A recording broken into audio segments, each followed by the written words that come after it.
oh, we don't need real estate agents because they just open doors. A lot of why the industry is so hated is because a lot of people just get their license and they're just well known for opening doors, and that's all the value that a lot of people in the industry create.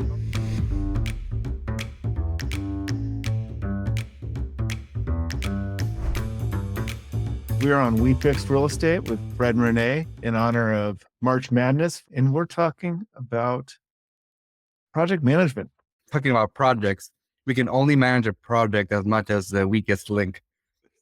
So, I've created PDFs, PowerPoints, bullet point list.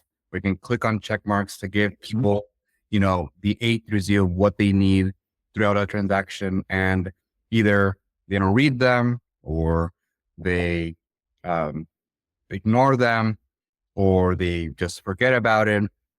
And that actually always hurts the transaction, right? So a big part of real estate is kind of getting all the documentation in place, knowing the order of things. You don't want to go finding home insurance on day 15 when, you've already waived all contingencies. You want to go look out for home insurance before you even write the contract.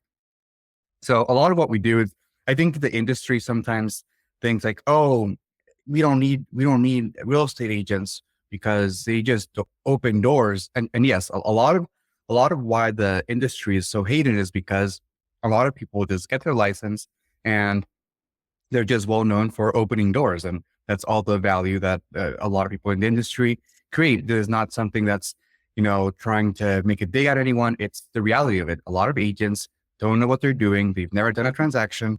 But what they can do is open doors. But a lot of what real estate brokers or people in the industry is we actually don't go to a lot of houses.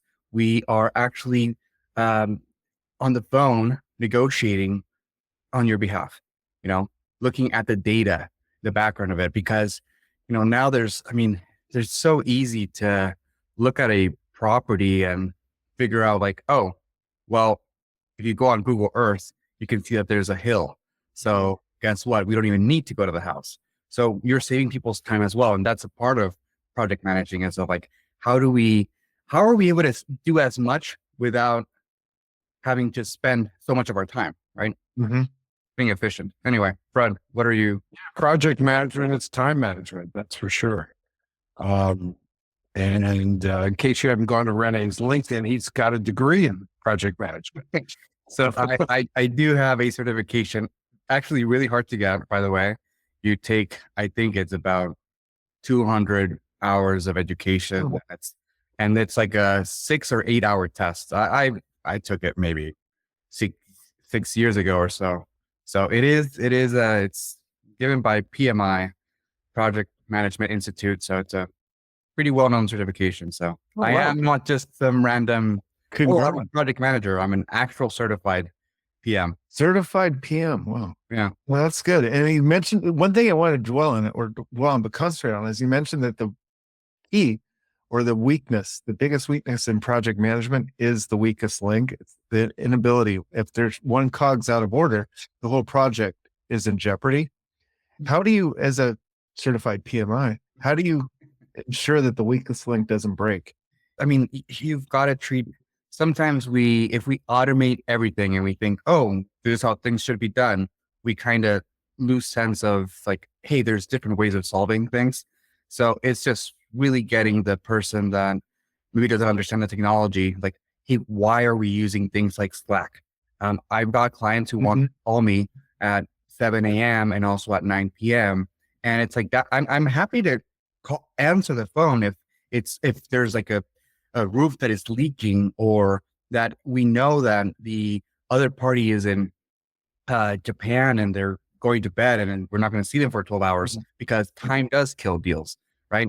But it's, using a lot of the context of what the situation is to, kind of train them. So I've spent, hours just getting people to get on a,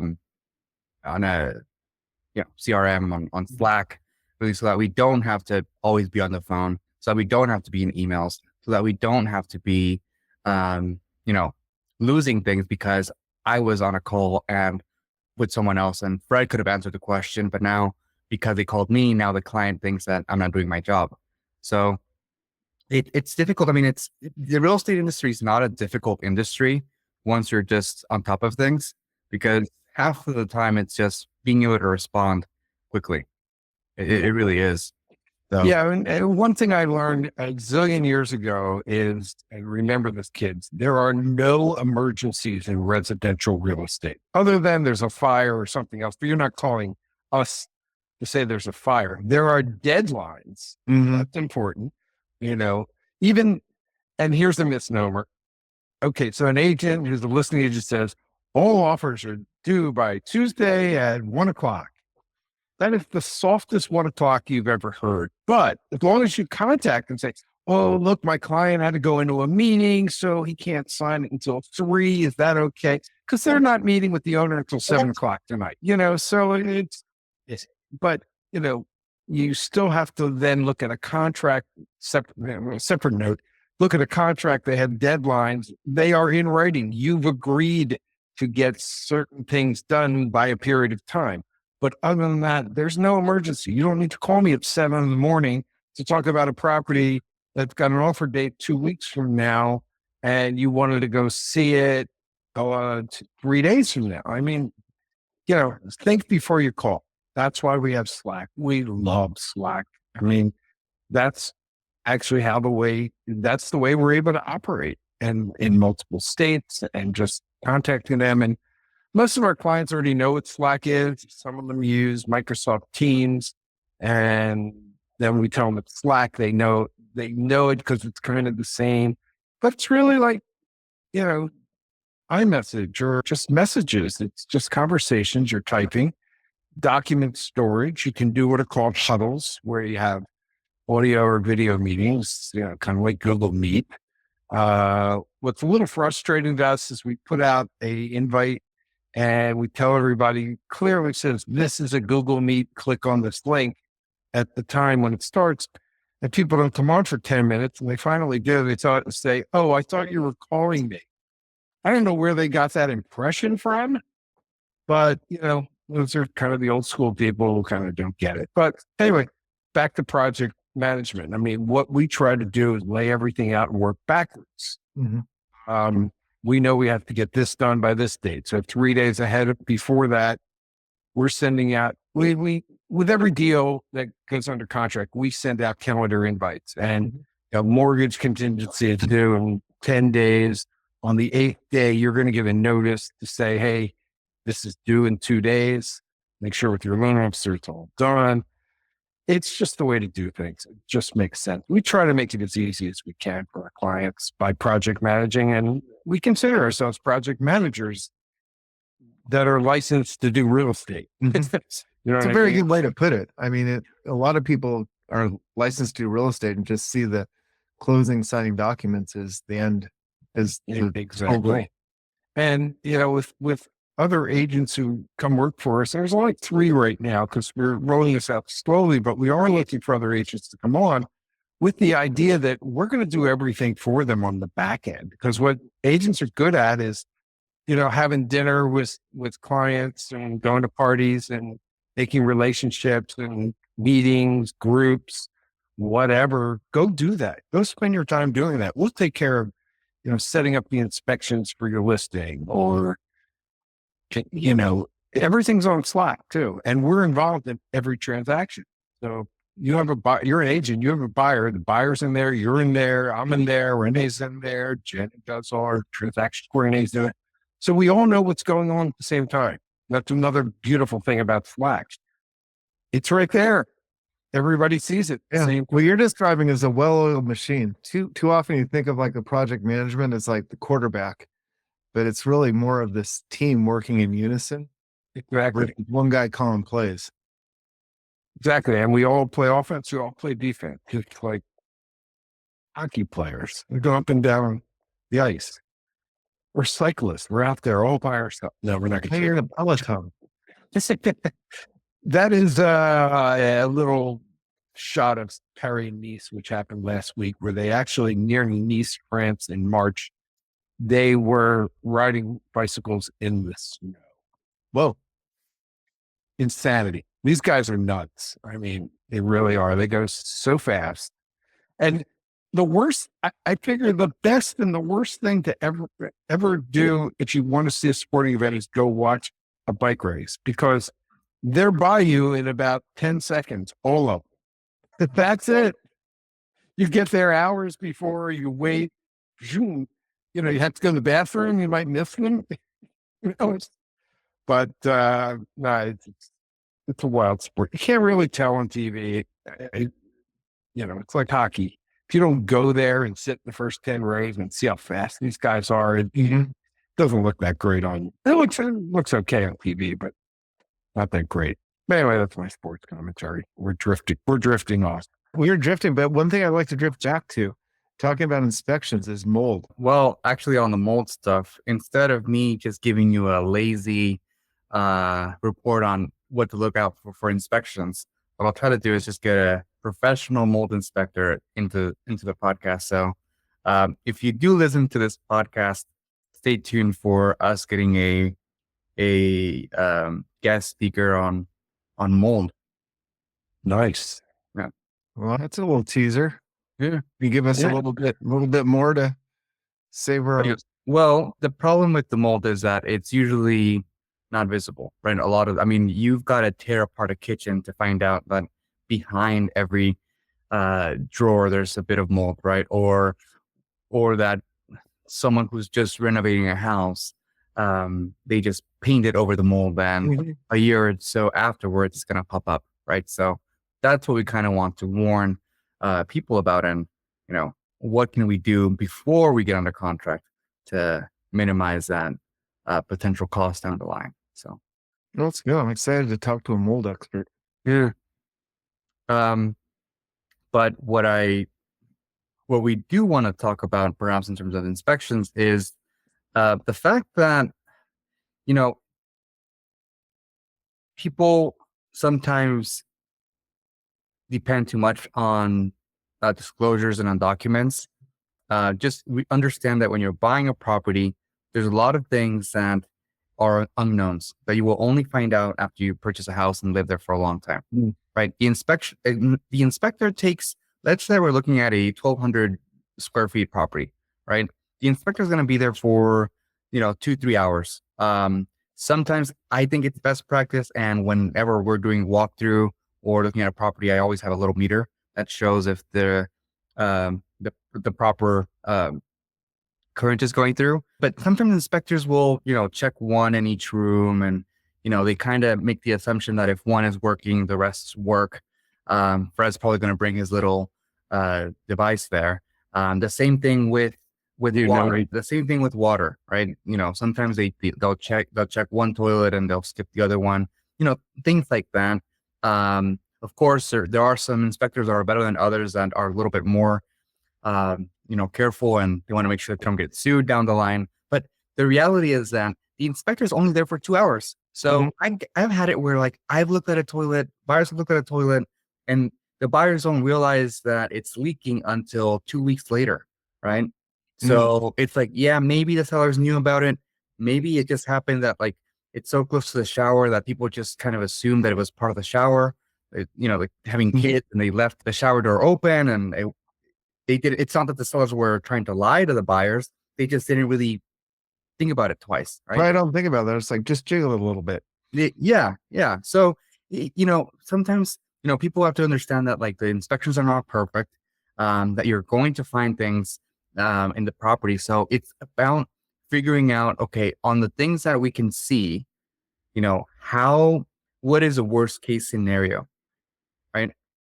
How if I'm buying $1 million house, is this going to be a house where I need to spend $30,000 in repairs, or is this a house that I won't have to spend a dime for a good 3-5 years, and then have like a $50,000 repair on potential plumbing? And does it kind of even out, right, in the long run?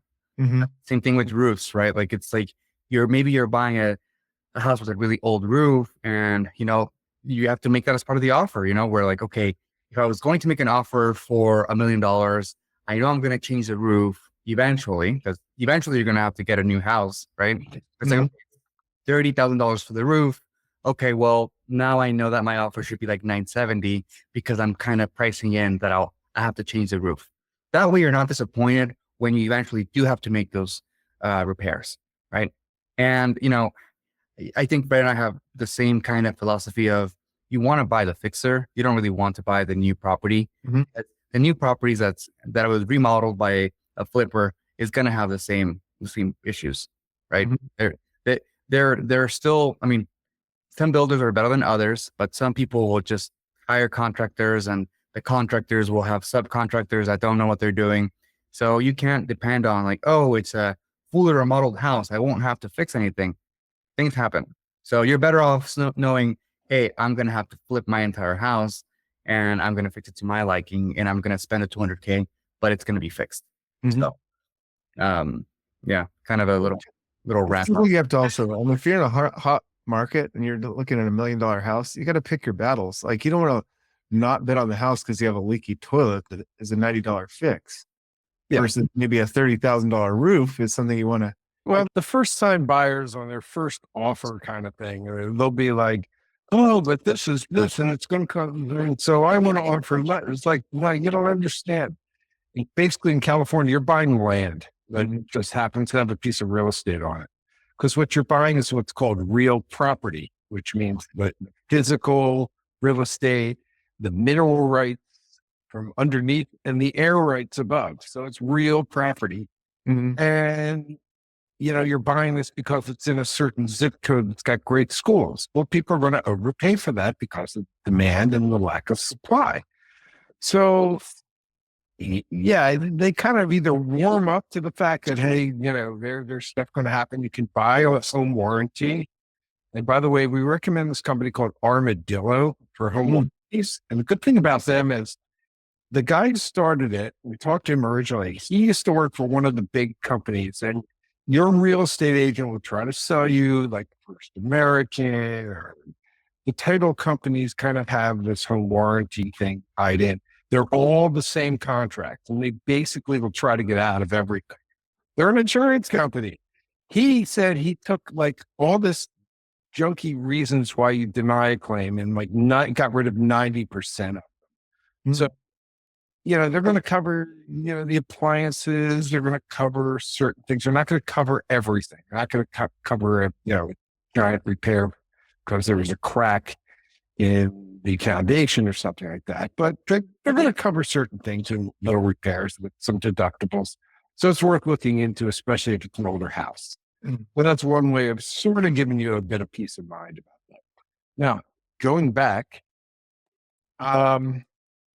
this is what I was talking about. So, better put it in front of me so you can see it. This is kind of I bought this when the fires were happening in California because I wanted to find out air quality. So this gives you the AQI, the air quality index, the PM things, and you can Google all this. But how are you looking today? What's your air quality right now? We're looking good. We got a green. AQI is only 3. What's interesting, I have this in my kitchen, so when I turn on my gas stove, you could see this thing skyrocketing. So, FYI, another reason not to have gas. If the gas, after one of our podcast episodes, I did buy an EMF detector. Oh, the electric magnetic field. Yes, I have that in my car. I couldn't figure it out one way or the other. I mean, I was walking around the house and it like spiked for no reason in the middle of a room. Because there's a power outlet or something. No, those things are really used better for when you go, let's say you're looking at a house and there's power lines behind it. I bought this, there was a house in West Hollywood that I was going to list. And the power lines were like right up against the house in the back of the house. So I wanted to bring and see what the rating, what it looked like, how bad it was. It wasn't that bad. But yeah, it's just good to have these things. Good to know. I mean, they're more long-term issues, but if there is some kind of leak in the house or some kind of gas, some kind of something, you'll know it with this thing. My use case is I've got 6 monitors and 8 lights. Oh yeah, I was wondering if I'm just sitting in this weird like EMF vortex, but it wasn't that bad right in front of where I sit. If I put the device right against the monitor, it goes freaky. Oh yeah, yeah. So it goes for distance. All right. But speaking about the house, so say this is especially good for people who live in apartments. You get in there and it's builder beige. Mm-hmm. Swiss coffee. Swiss coffee. That's it. Yeah. This picture crap.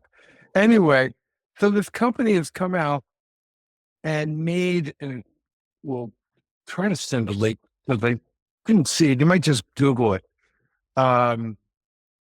There is this paint that you put on. Oh It yeah. looks like perfect paint, but then you're ready to move. You just peel it off. It's fantastic. I got to try it because there's a wall. BYO tools. Yeah. No, build your own. That's the name of the. Oh, that's the TikTok that we. That's yeah, the TikTok channel. it almost looks like a wrap. I mean, the picture I'm looking at looks like a wrap for your car. Like, just get It's the kind of the car, same theory. wrap it. Yeah. Oh, and by the way, they found out that if you wrap a Tesla and once it comes off, it messes up the body. So let's redo the whole car. But anyway, this is a pretty cool idea, especially for apartment dwellers. Oh yeah. Kids' rooms, they want to change colors after 6 months as they're growing older. They're tired of something. But yeah, this looks like a great thing. It's expensive. I haven't tried it, but I'm probably going to try it. So I'll let you know. Yeah. All right. What else do we got? Oh yeah, the other crazy home thing is the drone. I'm sorry. The new inside drone auto robot. Yeah. So Ring doorbell. I think they're owned by Amazon, if I'm not correct. Came up with this thing. I don't know if it's out yet. It's just prototyping, but it's a little drone that flies around your house.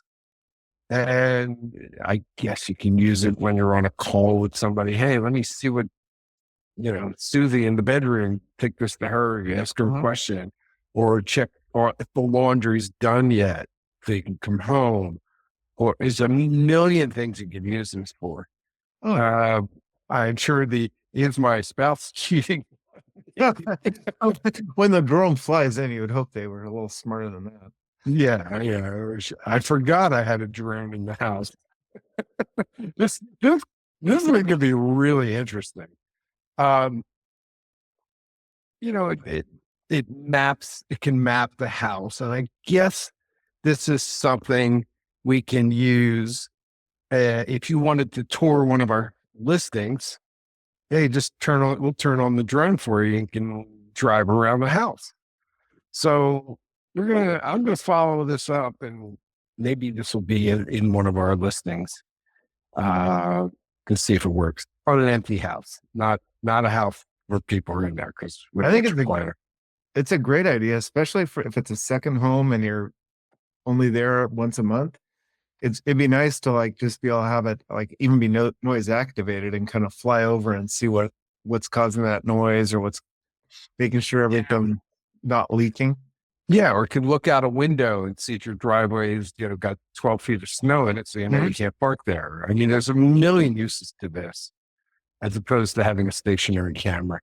That's 3 or 4 years ago, we were talking with these kids from the University of Maryland who put together a company, Door Robotics, I think they called it.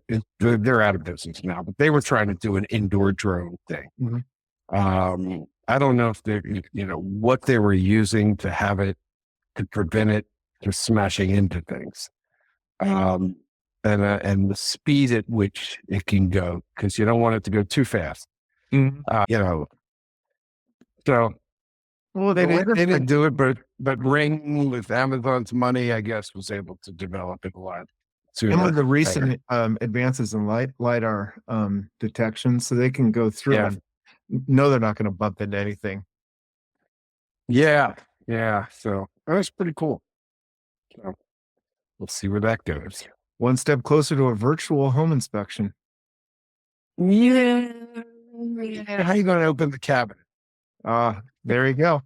It's like, if you ever watched The Big Bang Theory, there was an episode where Sheldon decided he wanted to become a virtual presence and just stay in his bedroom so that he could live longer, so that he could take his DNA and put it into a computer, a robot, and live forever. So his idea was he had this drone that, like what was it? He had like an iPad on a robot that moved. Oh, I Pretty remember smart. that. Yeah. Steve Wozniak was actually on that episode. But anyway, he gets into his office. He's out in the hallway, and Leonard just won't open the door for him. And he was all like, "What do I do now?" Ends up Raj opened the door, but still, we can get the drone to open the doors and open the cabinet. Yeah, virtual inspector. Yeah. So, Coming to a home near you soon. exactly.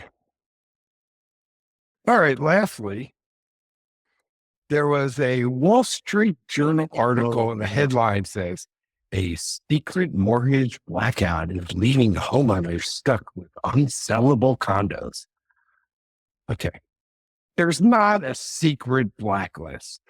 There's an approved condominium list. If you're not on it, you're blacklisted. That's the way it is. So the way they did this. So as a reminder, kids, and we screamed about this before, if you don't have this reserve study, and if you don't implement the reserve study, and if you have too many people who are delinquent and a whole bunch of other things, you can't get a loan from Fannie Mae, Freddie Mac, and that trickles down to FHA and VA because they want to throw the condominiums. So all these condos in Florida, they've all, let's find the cheapest condo with the cheapest fee. Well, that's the stupidest thing you can do, because now they didn't have any money in reserves, and you got to put a new roof on in 5 years. Guess what? It's going to cost $100,000, and everybody's kind of, got to get into it, then pay. But if you would have gone from the beginning and paid an extra $50 a month, everybody, for the last 20 years, this wouldn't have been a problem. So now everybody's bitching, and that's on top of the insurance problems. So you have to have the correct insurance. So that's another problem with getting your condominium approved. It's for 5-unit buildings and up. 5 and up. But so it's blacklisted. You can't get a mortgage on it, but you could be a speculative cash buyer since no one else will buy it. Yeah, because that $1 million condo is now worth $700,000 because there's only 3 buyers in the whole world. You want to buy that condo in that location and that view and that everything, but cash. Mm-hmm. And that's it. It's the only way to buy it. And what do you think? They're not going to give you quote unquote market value. Condominiums, you are screwing yourself of your value. But there's going to be people say, I'm not moving for 20 years, so I don't care. And I don't have the money to pay, and I don't want to pay. It's just myopic thinking. I mean, it's just stupid. Okay. So, we're going through one with a 5-unit condo. We made them get the reserve study. And, this guy who's running the condo is one of the unit owners, doesn't have any property management experience. And he Googled something. And it's like, no, you Googled the wrong thing. You don't know what you're talking about. You need to do this. And now that they got the reserve study, they haven't implemented the new monies that need to come in. So it's just, I don't know if it's going to get approved or not. We're trying to here's the other thing, kids. Get your condominium approved by one of the lenders who you deal with, because they will get it done. And then once they approve it, then Fannie Mae gets it, and then you'll be able to do other units in the building.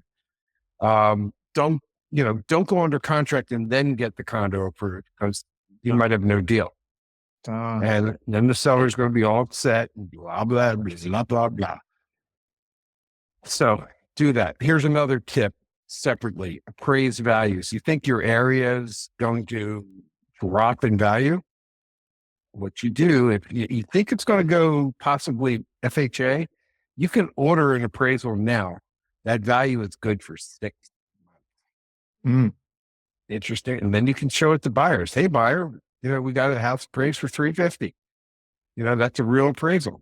So don't offer us $325. Here it is. We got the appraisal. This is what it's worth. You have a real appraisal. So that's the neighborhood goes down in 6 months. That's a pretty sharp precipice. but that's For 6 months. FHA. Yeah. And you can get it done in an FHA approved condominium too. So, and by the way, just because you're Fannie Mae approved doesn't mean it's FHA approved, doesn't mean it's VA approved. You have to get it specifically approved in FHA and VA. There's no more what's called spot approvals for FHA where you just get one unit approved. Do it. It's got to be the whole building. Oh, wow. Yes. The whole condominium project's got to be approved. I thought it'd say like a smaller, like 10-unit condo, you're maybe having to do it fresh. But if you're in like one of the sky rises with 100, 200 units, there's probably one always kind of getting sold. Yeah, they should be doing that. A professional property management company should know this. Not just getting these places approved. Now you're always calling out Florida as the den of iniquity for condos. I mean, how's California's situation or Washington's? Oh, we're not under the reason picking on Florida is because they have that law that came out that said to the condominiums, you got to get your, what together, because of this tragedy that happened where these railings fell and a bunch of people died. It was awful. Oh, it's not like, So, it's typical with government. It's responsive as opposed to preemptive. And then add that to all the hurricanes.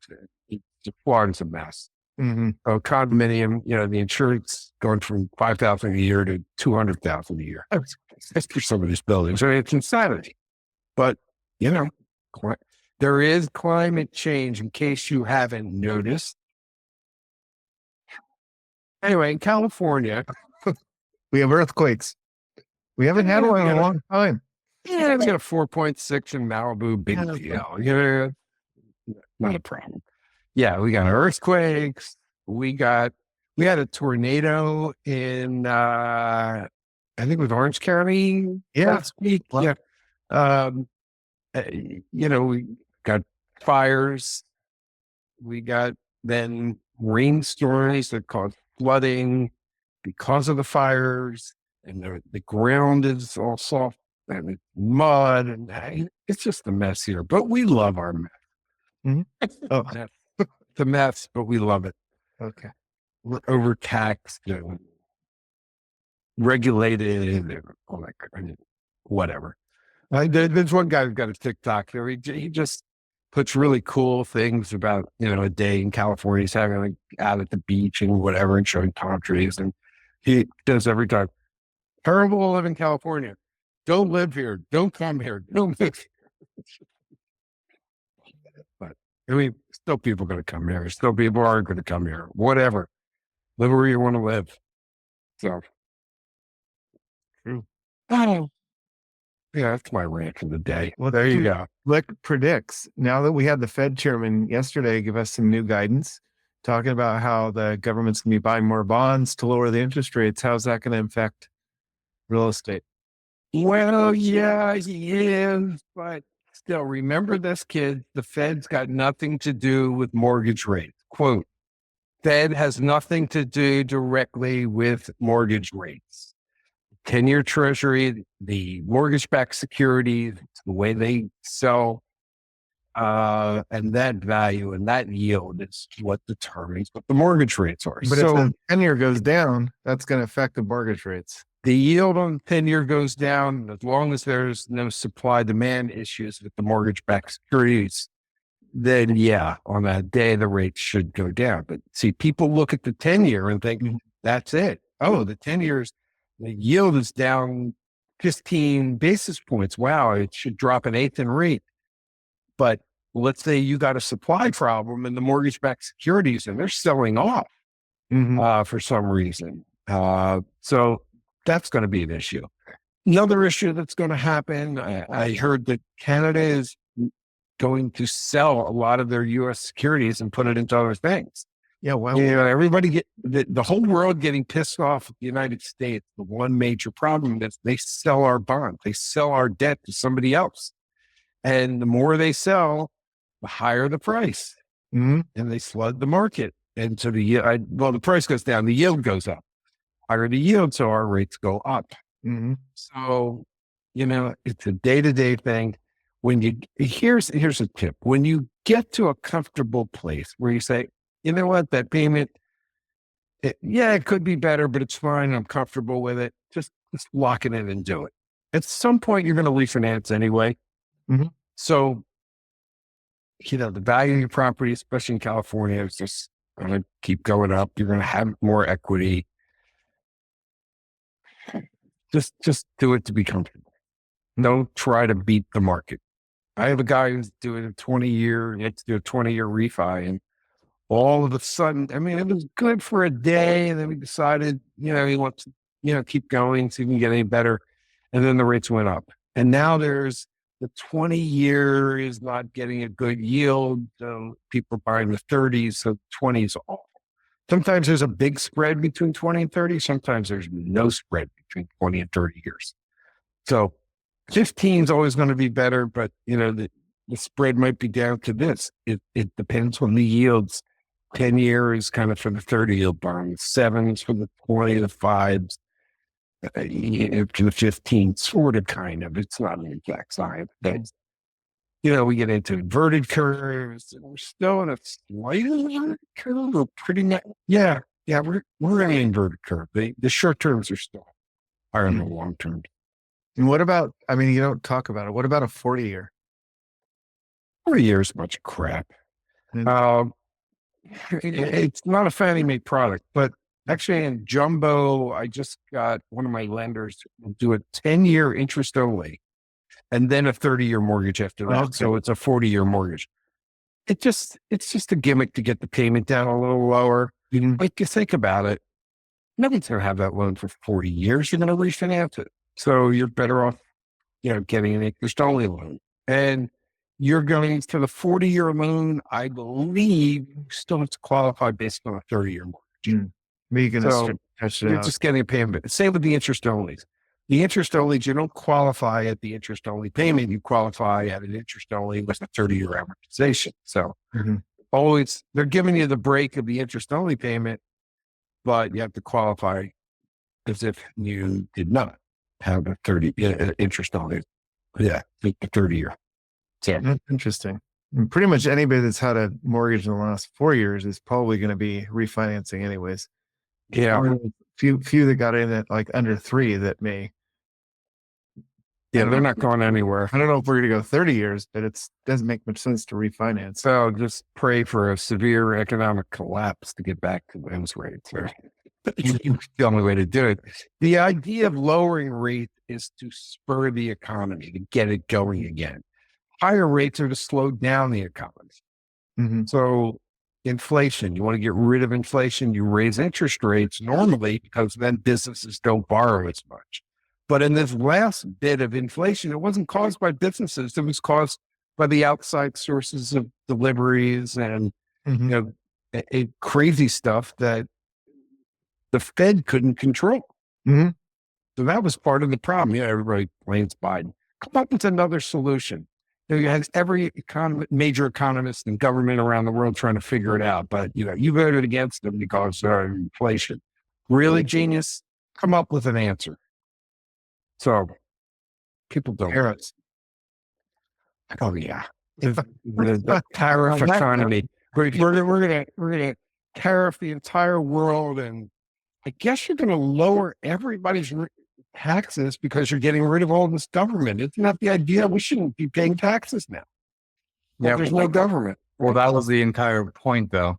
The entire point of this is that it used to be that there was no income tax, and that the way that the government was funded was through tariffs. In the 1930s, okay, Yes. it's a different freaking world. It's a Yes. global economy. Then it was, X country was the only country that made widgets. Sure. So you charge them, you can win. Now, 5,000 different companies You know what? in 60 countries make the same widget. It's it's a globalized world, but the world still depends on the U.S. And to say otherwise would be a lie. So, Well, they're trying to fix that. So I'm sure Canada's going to join the EU soon. It's it's all, that's why it's out of our control. Yeah, and if that were true, that's why half of my friends are ex-Canadians who moved to the US because they love Canada. Yeah, come on. If it wasn't cold there, if Canada was where we are, oh my God. Oh, sure. Yeah, well, that's every country. That's exactly why the US is the US. You're Canada. Yeah. Yeah. Tying it all back to real estate. It's weather. Canada. Yeah. Yeah. Location, location, location. Well- It's not 71 and sunny in Toronto today, or in Saskatchewan. Yeah, we can see what's the weather like in Toronto right now. Yeah, let's check Toronto weather. I mean, this is March 20th? March 20th. First day of March Madness. 45 Oh. degrees. 45, Barney. Can't even curl in that weather. Yeah, it's too warm to curl. Too cold to do anything else. Vancouver, 43 degrees. Oh, jeez. Ugly. Well, it's just northern Seattle is all that is. So, anyway, Well, got enough annoyance. yeah. If you're Okay. still listening, this has been another episode of We Fixed Real Estate.